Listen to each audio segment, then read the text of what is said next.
Hello everyone, welcome back to my channel. Today's video is going to have a trigger warning. I am going to be talking about binge eating, so feel free to click out of the video now. I'm going to be sharing a few tips on things that I would do and have been doing while feeling like I'm starting to binge again and fall back into my binge eating habits. But first, I'm just going to share a couple thoughts and maybe like a recap of my backstory. So I opened up about my binge eating disorder a bit ago. I had an overwhelming amount of responses, comments on how a lot of people could relate to the video and sharing all of your stories, and have been able to respond to a ton of you who have DM'd me personally. I would say I suffered with binge eating for about 4 years. My history is getting blurry. 2018, 2019 was when I really realized that it was getting really bad. And so 2020 was when I started to take control. I would say since about just a few months ago, I felt like I had fully recovered. So I'm making this video to share that there can be setbacks. I believe that suffering from any kind of eating disorder, big or small, even being recovered for years and years and years, obviously it doesn't define who you are, but I feel like a part of it kind of stays buried deep within you, because it's something that you experience. It's something that you live through. Your brain kind of, I guess, knows what it feels like and lived through that experience, right? There's been times where I felt like I had these thoughts of, what if I just ate this whole cake in one go? You know, what would happen? I let a good part of my brain win by not doing that, but I would just have these little thoughts here and there of like, what if I did this? And I started going back into my binge eating. It is a big deal that, I wasn't able to let those thoughts win and, really keep my mind at ease. But the past few months, I've been going through a little something, and I haven't completely gone back to the way things were when they were really bad, but it sort of feels like a setback. It started with one little thing here. Okay, it's not too bad. The next day, more things here. Okay, it's not too bad. The next day, right? So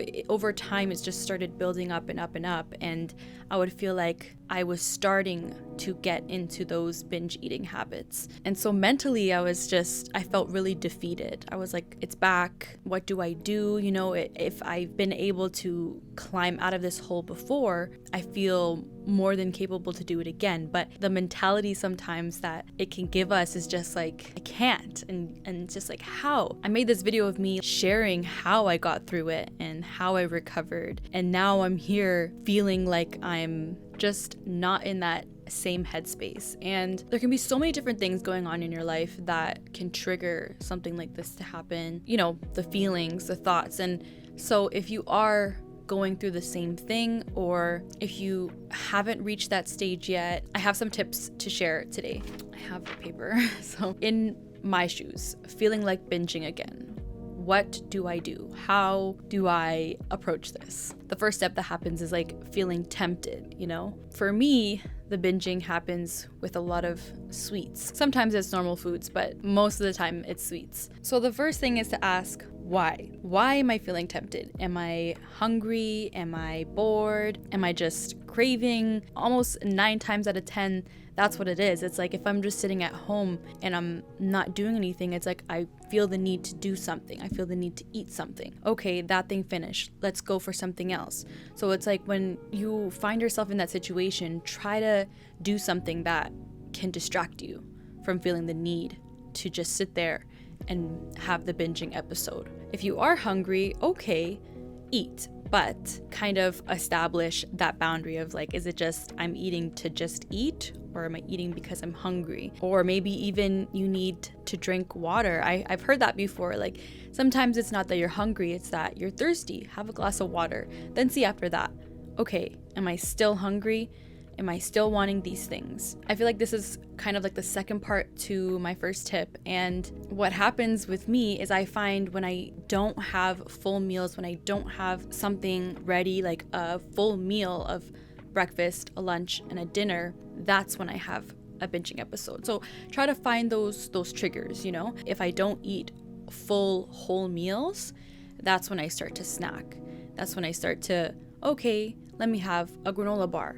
Then I have another one, then another. And then after that, it's like, okay, that was too many. Let me have something else. Another. It's because I'm hungry, right? Because I haven't had those full whole meals. And still to this day, that's something that I struggle with a lot. And a few years ago, I got a little bit into meal prepping, but not like to the full extent. To me, it looks very daunting. It looks intimidating to do the full meal prep stuff. But if that's the step that you need to take, and that's something that a step I want to take to making sure I have food as fuel, because if not, I know that's something that happens. And I've learned this: you don't need to restrict all these different foods, because restricting for me only led to eventually binging at 12 a.m., 1 a.m. If, okay, you want the granola bar, have the granola bar. But just know when, like this phrase I have written here is, satisfied is enough. You don't need more. And saying that out loud helps too. Say it out loud. There was this one meal, I think it was sushi I was eating, and it had 6 rolls, another 6 rolls, the salad, the soup, and some tempura. And I was sitting there by myself eating, and I got to a point where I was like, okay, I'm satisfied. But then I just kind of kept eating because I was like, it's so good. So after I kept eating, that's when I was like, okay, now I'm really full. And then I kept eating, and then it's like, okay, I'm uncomfortable now. Saying out loud, it's okay. You can save it for later. It's okay to not finish it all in one go. You can save it for later. Even one day I had a little more cookies than I should have in the day, and later on, getting Timbits were brought up, and I was like, you know what? I said it out loud. I said, I already had a little more cookies than I should have, so I'm good for the day. I don't need the Timbits because I already had these cookies. If I didn't have the cookies in the day, yeah, okay, I would have had the Timbits, but it's just, saying it out loud helps a lot more. And expressing that with, I know it's really hard sometimes to open up with family, with friends, but they'll understand. It's not like they're gonna say, what, you don't want to, it's hopefully they understand. Number 3 for me is positive self-talk. It's easy for us to be like, I can't do this, I just keep binging, I just keep falling back into these habits, I can't do this. But it's also really easy to say that I can do this, I can, right? If you constantly tell yourself you can't, then eventually your mind's gonna know that you can't. Know that you are in control. The binge eating doesn't control you. You have to be in control. Say that you are in control. Say it. I am in control. Because that was something that I felt I didn't have. I felt like I didn't have any control. That my binge eating was controlling me. So if you're in the middle of a binge episode, you have the power to say, because you are in control, you can say, I'm done. I can't, say, I'm not going to do this anymore. I can stop. I'm done. And the more you say that over and over and over again, your mind is gonna start to believe that you can. It's the same thing when people say, fake it till you make it. And it's so true. Like they say, if you fake being confident, eventually you're gonna actually be confident. And the last thing that kind of ties everything that I've said together is write it down. Journal, whether it's in a book, in your notes. What I like about notes is that you can lock the notes. So, if by chance you think anyone's gonna come across it, sometimes that's scary. If it's written in a book, anyone can find the book and open the book and read it, right? It's writing what your triggers are, how binging makes you feel before, during, after, even just how you're feeling in general, how your life. I don't normally do like a daily journal. I know that's a really good thing and a really cool thing to do that I've seen people do.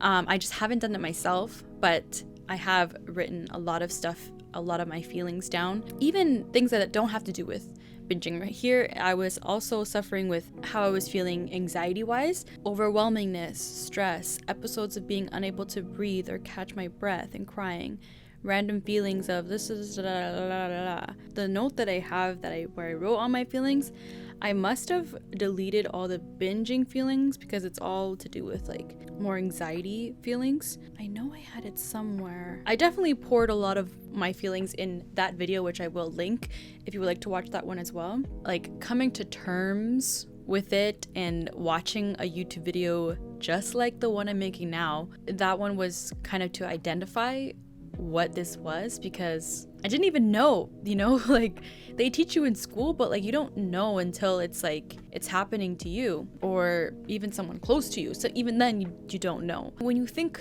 something, you say, oh, I think this is why this is happening. Sure, it's in your brain, but like oftentimes you forget. And so writing that down, it like locks it in your brain when you write it down. Also, it's something that you can look back on for when you do recover, for when you do get better.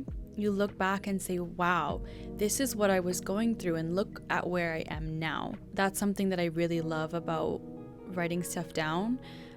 Even like all my ideas, when I write that down and I go and look back, I'm like, why didn't I ever follow through with these ideas? I think if you're struggling to express, if you're struggling to open up about it, especially family and friends, instead of bottling it all in, writing is a very easy way. Like I said with the phones, being able to lock the notes so you just feel that little bit more security of no one hopefully guesses the password. It's something that you can turn to when you feel like you don't know how to express. And even like if you're more of someone who likes to say it, you can use the tool that like to speak into your phone, to use an audio recording or that kind of stuff, right? If you feel that that is more of an outlet, a better outlet for you. So these are definitely the steps that I have slowly been taking, and for those few months, I feel like now it's actually getting a little bit better.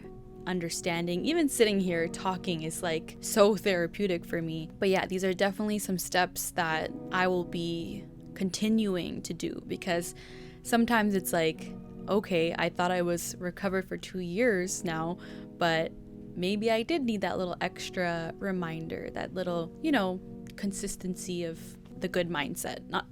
You know what I mean? You are not alone. And once again, if you ever need to reach out, I try my best. I have reached back out to a lot of you who have direct messaged me. If you need to reach out to professional help, just know that that is something that you can do, as well as even like if that's more scary, like reaching out to someone you trust to help you, then reach out to someone who can help you further. That is it for this video. Let me know other topics you would like me to touch on, because I mean, I know these are more of the serious things, but you know, not everyone that goes through this thing has to talk about it. But I feel like the fact that I want to talk about it and I want it to feel more normal and not like it's just something you should hide or be ashamed of. A lot of people struggle feeling that they need to hide it and that they can't do anything about it. So I want this to be an outlet for those out there who may be struggling. I hope you have a wonderful rest of your day and night, wherever you are, and I will catch you in my next video.